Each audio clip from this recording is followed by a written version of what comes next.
passed. The Ministry of Health on Monday announced another 131 new cases of the COVID-19 and one new COVID-19 death was also recorded, taking the total number of casualties to 33. 350 test results received from Medical Research Council and National Public Health Laboratory. Of these, 20 new tests returned indeterminate and 131 new tests were positive for COVID-19. Bringing the total number of confirmed cases to 1,477 since the first confirmation, of the first case of the novel coronavirus in March 17. A new guideline for quarantine, isolation, and testing has been developed and validated to address the challenges brought about by the sudden surge in the number of COVID-19 cases. According to the Minister of Health, the country currently has 341 people in quarantine, 1,197 active cases, 165 probable cases, and a crude case fatality ratio of 2.2%. So that's the latest update from the Ministry of Health with regards to the situation of the COVID-19 in the Gambia. Another new case Modjang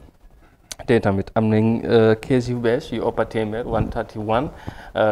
loolu lañ dal di wax tamit am kenn ki nga xamante ne bokk na ci ñu génn àdduna ci démb tamit ci mbas mi tolluwaay bi ci réew mi of course daanaka fan yëpp wax bi benn la loolu la ñu ubbee jotaay bi ndax daanaka everyday foog ñu am lu ees li nga xamante ne moom moo ci jib ñu waxtaanee ko ban jàngat nga ci am ci yëf yi fu mu tolluwaat. waaw jàngat bi moom just askan bi rek mooy gën a jaaxle ba léegi xel mënul dal because amount yi dafa nekk di éeg Amadou because everyday téeméer bi di teg loolu dafa nekk lu nga xam ne ba léegi mu ngi jaaxal askan bi bu baax a baax téeméer baa ngay teg te ba léegi nit yaa ngi ci biir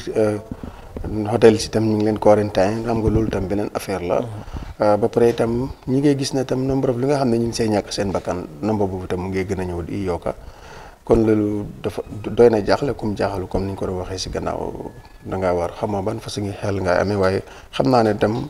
lu doy waar la jaaxal na nit ñi léegi nii jaaxal na nguur gi tam jaaxal na rawatina waa Kër Docteur because mu ngi leen ëpp loxo fu mu nekk nii Amadou mbir yi dafa dem ba ëpp loxo waa Kër Docteur soo léegi li si des rek mooy niñ taay di wax nag comme ni ñu ko waxee rek waxaat moom du bari wax waaye lu waxu rek foog ñu wax ak loolu mooy coronavirus bi duñ taay di wax nit ñi ne ñu moytu ko te xam ne kenn du waxaat ne dëgg la wala kenn du waxaat ne mu ngi si biir dëkk bi da nga naan mu ngi si suñ biir soo noonu leen ko waxee léegi te lu nekk si sa biir nag da ngaa seet naka nga jéem a def ak moom ba mucc si loolu am na pexe bu nga xam ne ni ak docteur teg nañ ko si askan bi nanguutu neen ak loolu te still naa gis nañ ne mbir yaa ngi continuer di am waaw kon doy na waar te jar na taxaw seetlu rawatina nag lii di gouvernement bi war na am na aussi taxaw seetlu bu baax ministre of health itam war nañ gën a mën a yokk itam seen taxawaay because docteur si ñu bëri coow laa ngi xale bëri si seen suuf ñi ne ñoom nga bëri sax ñi ngi am lu ñoo jàmbatoog yooyu noonu seen ngunu ne mu ngi xale bëri si suuf so loolu yëpp taxawaay la bu nga xam ne fu mu toll la comme noo ko waxee ñu ci loolu bokk na ci ñi nga xamante ne mooy frontline health workers mooy ñiy faj nit ñi wax nga ko ñu ngi am na ay jafe-jafe yi nga xamante ne comme niñ ko waxee bu yàggu dégg nañ kenn ci ñoom di wax ne am na lu ay jumtukaay yu leen manqué te nguur gi war na cee gën a mun a def effort yokk taxawaay yi loolu mu nekk lu am solo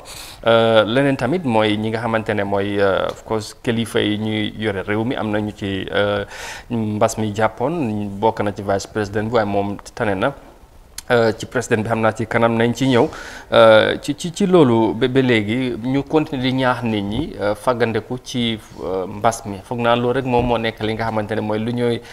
continuer di waxati parce que loolu rek moom moo fi ses affaire yi mu ngi yokk everyday ak Gambia fu réew bi nga xamante ne mooy suñu réew mi fu mu toll ñëpp am nañ ñu daanaka ñu gën a bari ragal nañ wala ñëpp tiit nañ ci yëf yi comme noo ko waxee waaye réew mu nekk réew mu tuuti wàllante bi bu bëree suñ biir rek daanaka ku ci mucc du bëri. waaw moo tax ñu ngi ko doon ragal depuis ay weer ci gannaaw wala ñetti weer ci gannaaw ñu ngi ko doon ragal te daanaka lu ñu doon ragal léegi dañ ci agsi bu ko suñ doonee réew bi dafa ndaw te Greater Banjul area dafa ndaw te cases yi yëpp daanaka foofu la nekk bu ko déggaguñ cases yi bëri yëpp fii la juddoo waaye déggaguñ ci offside comme mel ni URR CRR ñi nga xam ne ñu ngay jëlee people from Bansang parce que dégguñ ko yëpp fii ci biir fii la te fii connexion bi dafa yomb. soo génnee tuuti rek am nga connect nga daanaka yëpp. soo moo tax su jaxasoo su amee rek problème bi dina bari but dafa mel ni léegi nag xanaa dañoo seet fan la ñoo dog buum bi waaye jaxasoo bi moo indi kisi si bari yi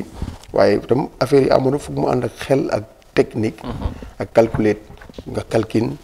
lii naka la woon ak connexion yi fan leen foog ne foofu la gën a bari ñu seet foofu naka leen ko doxalee but right now mesures yi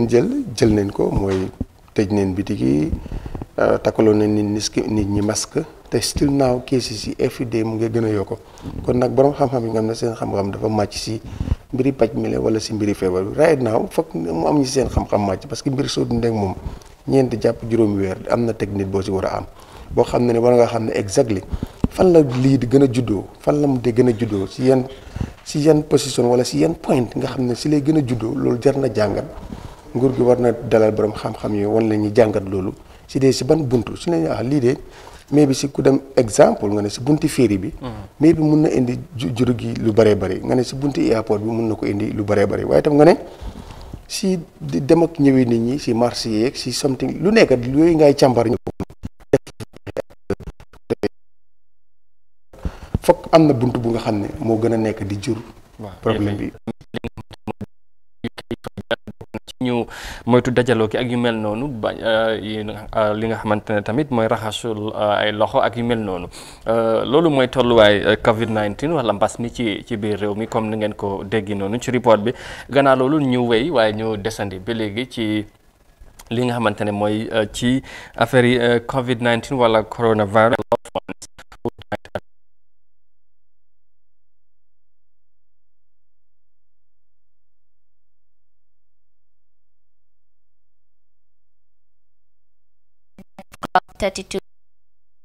More pressure is mounted on the country's voluntary service provider as more and more people continue to demand for their burial services at the community level. Since the Gambia began recording community transmission, the Gambia Red Cross Society has eventually become one of the busiest institutions. This is because they are not only conducting burial for people who are said to have died with the coronavirus, but also picking up corpses from communities to the hospitals. Of recent, they are also forced to conduct burial rites for families whose loved ones died during this period, but aren't sure of the reason for their deaths. Head of Disaster Management at the Gambia Red Cross Society, Buba Dabo, said initially they only conduct burial activities of the names given to them by the ministry, but their mandate has changed as they also receive calls from family members to help in the burial of their loved ones. Death-related cases of COVID were called by the ministry. Every day they will send us the list of names that we should support in burying. That's from the Minister of Health. But for the community cases, we receive calls from the community members themselves. Some of them are family members that will call us to say, we heard that Red Cross is responsible to transport.